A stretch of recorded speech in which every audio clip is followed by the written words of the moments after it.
कक्षा 12वीं। पाखी एक मल्टीनेशनल कंपनी में काम करने के साथ सोशल एक्टिविस्ट भी होती है, जो ऑफिस खत्म होने के बाद शाम को घर आकर जरूरतमंद छोटे बच्चों को फ्री में पढ़ाती है। उसकी इस खूबी से बाकी लोगों के साथ सास भी बहुत खुश होती है। तुम सच में बहुत अच्छा काम कर रही हो बेटा, बस ध्यान रखना बच्चे आधे रास्ते में कहीं भटक ना जाए। भटकने से मेरा मतलब सिर्फ गलत काम करना नहीं है।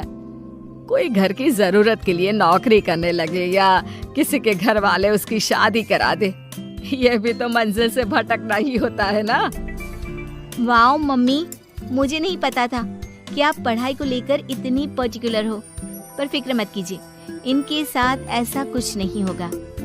बहू की बात पर मुस्कुराकर सास चली जाती है और पाखी बच्चों को पढ़ाने में बिजी हो जाती है।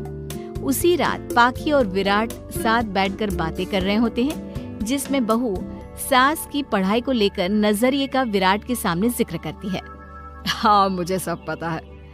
ऐसे ही नहीं ये नालायक लड़का इतना पढ़ लिया।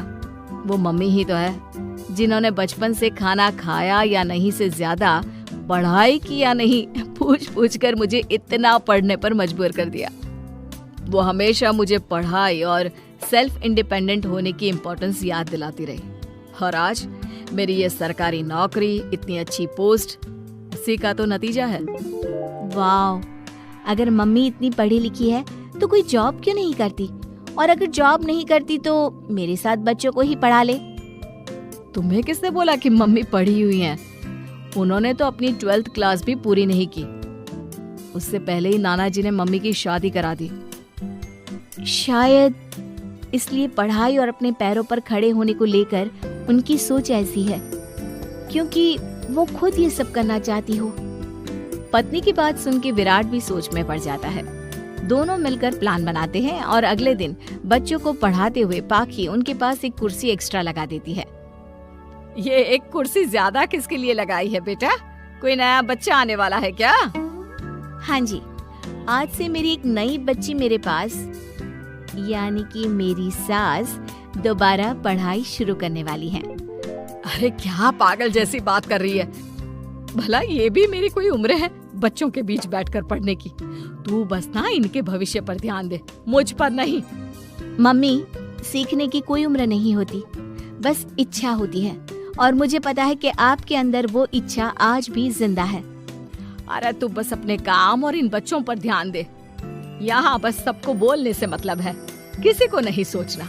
अगर बात बाहर निकली तो समाज क्या सोचेगा और परिवार का कितना नाम बदनाम होगा। मम्मी, आपने पापा और इस परिवार के बारे में बहुत सोच लिया। सबकी खुशियों के लिए अपने सपने बहुत कुर्बान कर दिए। अब ये वक्त अपने पर ध्यान देने का है। और जिस समाज की आप बात कर रही हो ना, उसकी तो आदत है हर कामयाब होते इंसान पर पत्थर मारने की। बेटी को भी बहू का साथ देते देख सास गुस्से में अपना सर पकड़कर बड़बड़ाते हुए वहाँ से चली जाती है। ये स्टूडेंट थोड़ी जिद्दी है, पर इन्हें मैंने 12th क्लास पास नहीं कराई तो मैं भी अपनी सास की बहू नहीं। ये देखने में तो मजा ही आ जाएगा। इसी के साथ पति पत्नी मिलकर सास को पढ़ाने के मिशन पर लग जाते हैं, लेकिन सास उनकी हर कोशिश को नाकाम कर देती है। एक शाम विराट अपनी मम्मी के लिए 12th क्लास की बुक्स लेकर आता है, जिन्हें देखकर इस बार सास का गुस्सा उन दोनों पर मानो फूट ही पड़ता है। अरे तुम दोनों का दिमाग खराब हो गया है क्या, जो ये बेवजह की जिद पकड़े बैठ गए हो? मैंने एक बार बोल दिया ना मुझे कोई पढ़ाई नहीं करनी।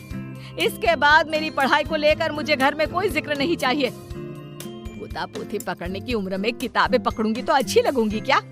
अरे परिवार का मजाक बन जाएगा। मम्मी, पोते पोती आप पढ़ने के बाद भी तो खिला सकती हो। और रही मजाक बनाने वाले लोगों की बात, तो उनके पास खुद का कोई सपना होता नहीं, इसलिए दूसरों की उड़ान रोकने की कोशिश करते रहते हैं। बस एक बार माँ, आप कोशिश तो करो। अगर अच्छा नहीं लगा तो हम दोबारा कभी नहीं बोलेंगे। बेटे की बात सुनकर माँ सोच में पड़ जाती है और ये सोचती है कि थोड़े दिन पढ़ लेती हूँ और उसके बाद पढ़ने में अच्छा नहीं लग रहा ये बोलकर मना कर दूंगी। ऐसी प्लानिंग बनाकर वो पढ़ने के लिए तैयार हो जाती है।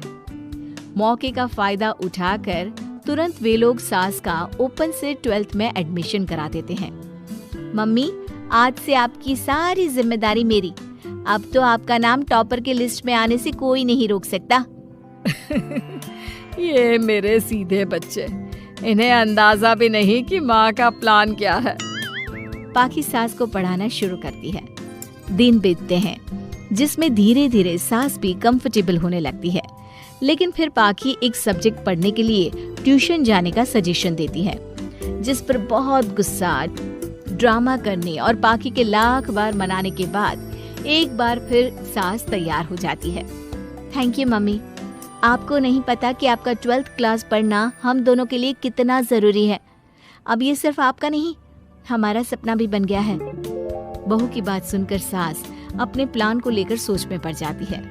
अगले दिन पाखी सास के साथ उन्हें ट्यूशन छोड़ने जा रही होती है, जहाँ रास्ते में पड़ोस की कुछ औरतें बैठी मिलती हैं। अरे वाह विराट की मम्मी, तुम्हारा इस उम्र में पढ़ाई का कौन सा भूत जाग गया। बहू को बोलो कि पोता पोती दे दे और बच्चों के साथ खेलो। अरे क्या उनके बीच बैठकर अपनी खिल्ली उड़वाने चल पड़ी। आंटी जी, जब सरकार या भगवान ने सीखने की कोई उम्र नहीं रखी तो आपको क्या दिक्कत है। अरे देखो तो जरा, बहू की जुबान कैसे कैंची जैसी चल रही है। अब सास घर संभालने की जगह इन सब चीजों पर ध्यान रखेगी तो बहू के तो ये हाल होनी ही है ना। देखा बहू, इसलिए बोलती थी, अरे खाली दिमाग वालों से बहस नहीं करनी चाहिए, क्योंकि वो जब भी मुंह खोलेंगे गू ही बोलेंगे। उदाहरण तो तुमने अभी देख लिया। वैसे बहन, मैं तो अपना सपना पूरा कर लूंगी, लेकिन क्या यहाँ बैठकर पंचायत करने के अलावा तुम लोगों का कोई दूसरा सपना भी है। सारी औरतें चुप हो जाती हैं और सास बहू चले जाते हैं। अब सास के अंदर पढ़ने की इच्छा जाग उठती है और वो अपना प्लान छोड़ मन लगाकर पढ़ाई करना शुरू कर देती है। देखते ही देखते 1 साल बीतता है और बोर्ड एग्जाम शुरू हो जाते हैं। मम्मी, एग्जाम के लिए जाने से पहले जल्दी से ये दही शक्कर खा लो। अरे चल पागल, ये सब बच्चों के लिए होता है। अभी आप भी हमारे लिए स्कूल में एग्जाम देने वाली बच्ची ही तो हो।